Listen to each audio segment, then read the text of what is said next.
एक लंबे समय पहले एक गांव में आदित्य और भावना नमक पति पत्नी रहते थे। उनका चित्रा नामक एक सुंदर सी बेटी थी। वो एक छोटी सी घर में रहते थे। आदित्य एक बहुत नेक इंसान था और जितना उसके पास था उतने में ही खुश रहने वाला था।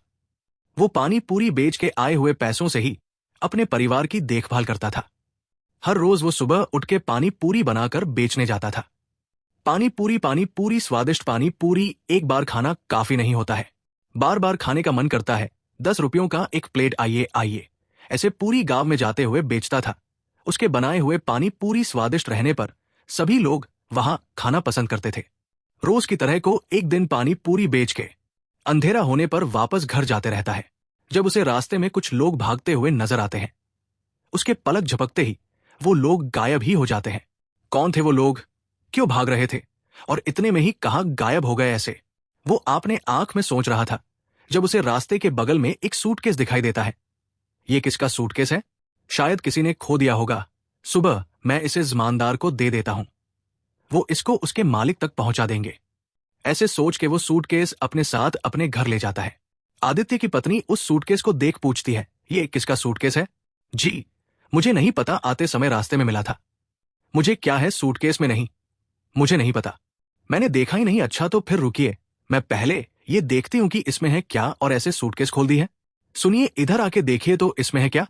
हाँ, क्या है? पास आके देखने पर वो सूटकेस हीरे मोती और सोने से भरा हुआ था। देखा आपने, कितने हीरे, कितना सोना है इसमें। अब हमें तब भी वापस मेहनत करने की जरूरत ही नहीं पड़ेगी। भावना, ये सूटकेस हमारा नहीं है, किसी ने खो दिया इसे। कल सुबह इसे जमींदार के हवाले करने इसे लेके आया हूं, तो आप कैसे जमींदार को लौटाएंगे? हाँ, मैं ये स्वीकार नहीं करूंगी। हम इस सूटकेस को हमारे ही पास रखेंगे, आपको मेहनत करने की जरूरत ही नहीं पड़ेगी। हम आखिरकार बहुत खुश रहेंगे।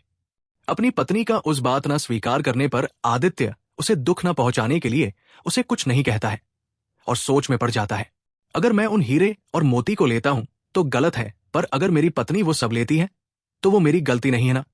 ऐसी सोचकर अपनी पत्नी से कहता है, किसी और का कमाया हुआ मुझे खर्च करना ठीक नहीं लगता है। मैं अपने पानी पूरी का दुकान ही चलाऊंगा, तुम्हें जो पसंद तुम वही करो। ऐसे कहने पर उसकी बीवी बहुत खुश होती है। कुछ दिन बाद म्यूजिक उसकी पत्नी मिले हुए हीरे, मोती और सोना बेच के एक बड़ा सा घर खरीदती है और वे सब उसी घर में चले जाते हैं। मगर आत्या अपना पानी पूरी का व्यापार नहीं छोड़ता है। एक दिन जमींदार के पास एक औरत आती है, प्रभु प्रभु म्यूजिक, मेरे घर में किसी ने सारे हीरे सोना मेरे गहरे चुरा लिया है। मुझे समझ में नहीं आ रहा कि मैं क्या करूं, इसीलिए आपके पास भाग के आई, कृपया मेरी मदद कीजिए। प्रभु, फिक्र ना करो माता, मेरे पे भरोसा करके आप चले जाओ, मैं उस चोर को पकड़ के आपको बुलाऊंगा। जमींदार के ऐसे कहने पर वो औरत उन पे भरोसा करके वहां से चली जाती है। उसके बाद के कुछ ही दिन में जब आदित्य और उसका परिवार एक बड़ा घर खरीद के उसमें रहने लग जाते हैं, तो गांव के लोग में उन्हीं के बारे में खुसुर फुसुर शुरू हो जाती है। ऐसे ये बात जमानदार तक भी पहुंचती है।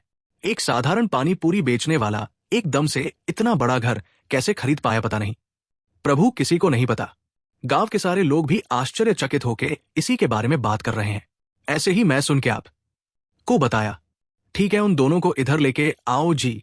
प्रभु, जमानदार के कहने पर सेवक उन दोनों को उनके पास लेके जाते हैं। आदित्य, मुझे तुम्हारे बारे में सब पता है, तुम्हारे व्यापार के बारे में भी पता है, तुम्हें कुछ पूछने के लिए यहां बुलाया हूं। पूछिए। प्रभु, कुछ नहीं, तुम इतने कम दिनों में उतना बड़ा घर कैसे खरीद पाए हो, सच बताओ। क्या ये पूछने के लिए समझदार हमें यहां तक बुलाए हैं? मुझे ही बताना होगा कुछ, वरना मेरे पति सब सच बता देंगे। मेरे पति का कमाया हुआ पैसा हम बचा बचा के ये घर खरीद पाए हैं। प्रभु ऐसे हिम्मत से बोलती है ताकि किसी को शक ना है। माता, आप पर कोई इल्जाम लगाने के लिए मैं आप लोगों को यहां नहीं बुलाया हूं। मेरे पास एक औरत आके बोली है कि उसके गहने और सोना किसी ने चोरी कर लिया और उसी समय में अपने बड़ा घर लिया। हालात मुझे आपसे ऐसे पूछने पर मजबूर कर रहे हैं, तो सच कहिए कि आपको इतने पैसे अचानक कहां से मिले? अगर मैं अब भी चुप बैठूंगा तो वो एक बहुत बड़ी गलती होगी और उस औरत के दुख का कारण मैं ही हो जाऊंगा। ऐसी सोचकर आदित्य जमानदार को सच बताने का फैसला करता है।